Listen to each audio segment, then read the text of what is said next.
Everyone has been doing and saying the same thing for the last week. This video's probably been made 10 times over. I've been watching a lot of Jazz videos, okay? I'm not the first one of this train. Everybody's been doing it. I wanted to do it a few days ago. A bunch of stuff has come up, and I haven't been able to make videos. We're back making videos today. We're going to be talking about the Utah Jazz. Even though everybody else has been talking about the Utah Jazz, we're going to do it here. One reason is because I haven't seen anybody answer the one simple question yet. The question of, why did we think they were going to be so bad? Like, why did we think they were going to be as bad as we thought they were going to be? Like, bar none, Victor Wembanyama, they are going to have the best shot or one of the top 3 best shots at getting Victor or Scoot. Why did we think this? Because when you really think about it, if you look at this roster top to bottom, you're like, that's an NBA player. That's an NBA player. That's an NBA player too. Well, also him. And if you're new around here, when I say NBA player and your chimp brain goes, well, they're in the NBA, of course they're an NBA player. When I call somebody an NBA player, it means like, okay, like you are a legit, like you have staying power in this league. You are a capital NBA player. Bolded, italicized, and underlined. And it starts, I think, with Kelly Olynyk. He's not the best player on the team. He's shooting like 100% from 3.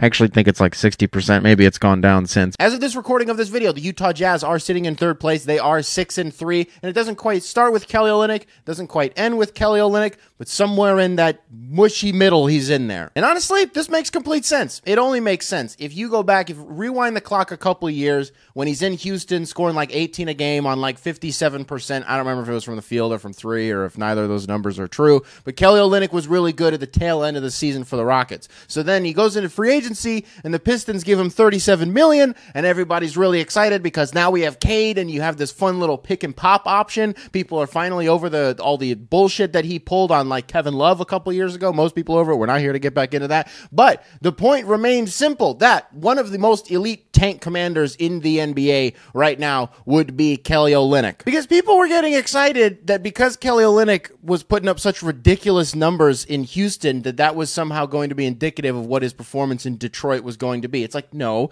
Houston was actively trying to lose, so giving Kelly Olynyk as much run as possible and giving him as much volume as possible probably ensures that you're going to lose a lot of games, right? It's not that he can't hit shots. It's not that he can't score, but at the end of the day, it's Kelly Olynyk. He's not the most dynamic guy. He's not going to go out and win you a bunch of games. But in the process of losing a bunch of those games, he's going to get his, and you're going to come away being like, yeah, okay, the Kelly Olynyk experience is kind of for me. I get it. And that's exactly what's happening in Utah here. There is literally no exception. He's hitting all of his threes. He's actually kind of winning games for the Jazz. He's keeping it close. I was watching the Jazz played, I think, back-to-back games against the Grizzlies like a week ago, right? And I watched the first game of that. And if it wasn't Kelly Olynyk that was jumping off the pages at me, then it was the esteemed gentleman from Finland, I think, Lauri Markkanen. A real thing that I said out loud while I was watching this game was, so he's not a joke anymore. Like, so he's not a meme. Like, we're not making fun of Lauri Markkanen anymore. This guy, he's just officially good. And I always love this arc from players. When we finally get over the meme hood of what they could be, you get under the meme hood, rather, you pop the meme. I don't like this joke. I'm just going to move on. Lauri has truly transcended the way that we look at him as a basketball player, where a couple years ago, it's like, wow, Lauri Markkanen, like, you have Jabari Parker and Otto Porter.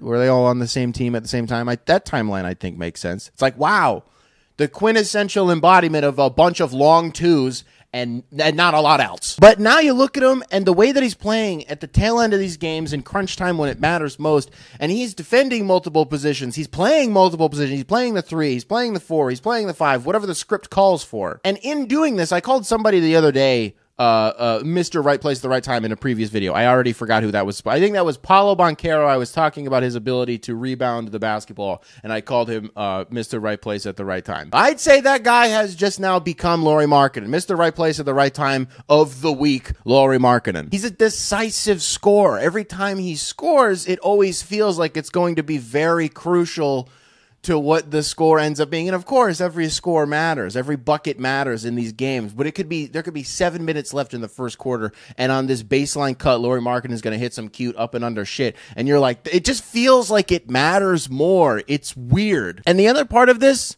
that is hilarious to me is that Danny Ainge forgot how to make a bad team. Like, Danny Ainge has been in the game for so long. It's been 20 years since he's had to be horrible. That's not true. The Celtics have had some pretty bad years. But in terms of the historic atrocity that I think a lot of us were expecting this Utah Jazz team to be, navigating it in a way where you kind of have to pause and think, is this who we are? Is this what our identity is? Because make no mistake, this Jazz team is not beating the Jazz of the, I guess we can't make that joke anymore, the Pistons of the world, the Magic of the world, the Thunder of the world, the Spurs of the world. It's not that. Like, they're beating the Pels, they're beating the Grizzlies, they're beating good basketball teams. And if it's not in convincing fashion, then it's in this squeak it out fashion, which we love more, right? We always love watching that more when these gritty teams, and they play at their own pace. A lot of the mistakes that these younger teams make, and they're not necessarily a younger team, but a mistake that these teams that in the position that Utah is in, that they usually make, is they try to play at the pace of whoever their opponent is, and that's usually how shit will go downhill really quick for you. Use Golden State as the best example, even though it's also the worst example because it's Golden State.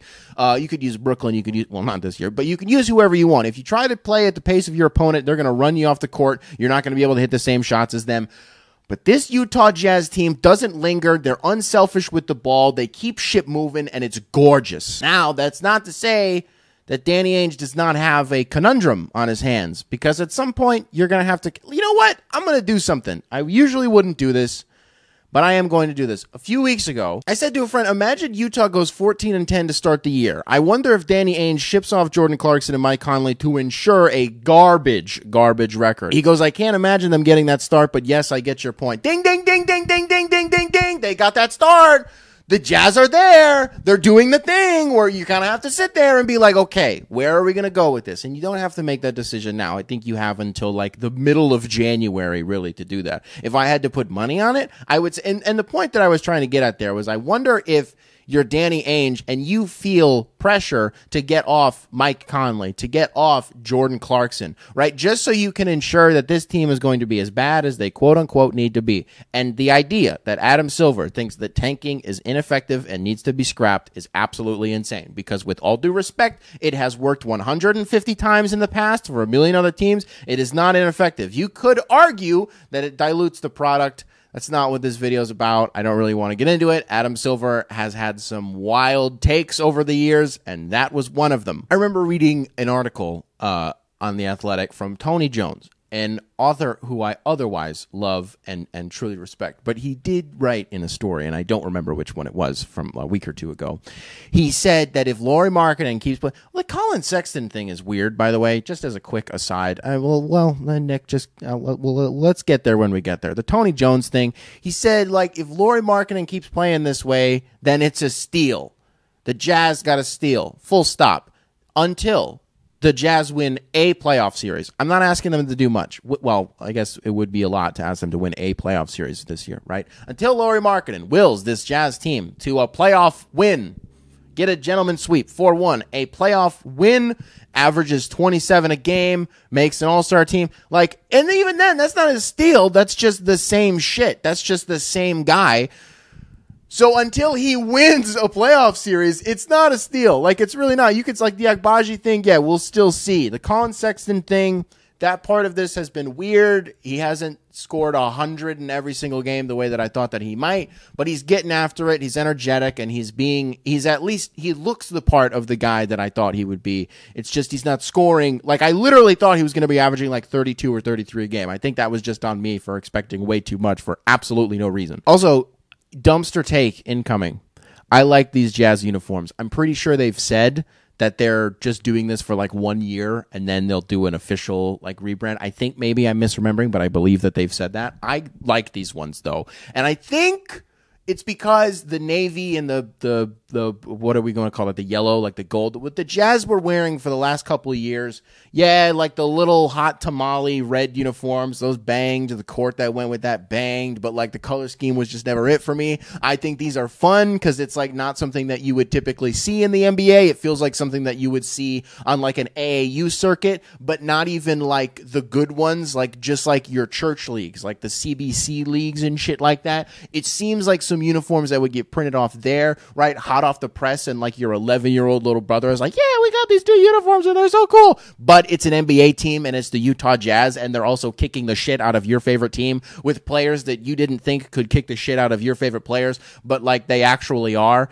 And again, the recording of this video, we are 9 games into the season. The Utah Jazz, if they end up still being great, you know, by the middle of January, like I mentioned earlier, we'll talk about it. We'll make a revisionist video, and we'll be like, hey, look how wrong I was. The Jazz actually don't stink. Same way with the Clippers. I will make, because I made a video saying the Clippers deserve your respect. I don't know if that's true anymore. We're going to give it some time, let it marinate. Maybe we'll see where we're going with that. Thanks for Bogdanovich, by the way, Jazz fans. That one really worked out for both of us, didn't it? You guys getting Kelly Olynyk, who we spent the first couple minutes of this video talking about. And we got Bogdanovich, who, by all accounts, is playing like an all-star this year. He's not going to be an all-star, but, you know, certainly playing like one. So, thanks for Bojan.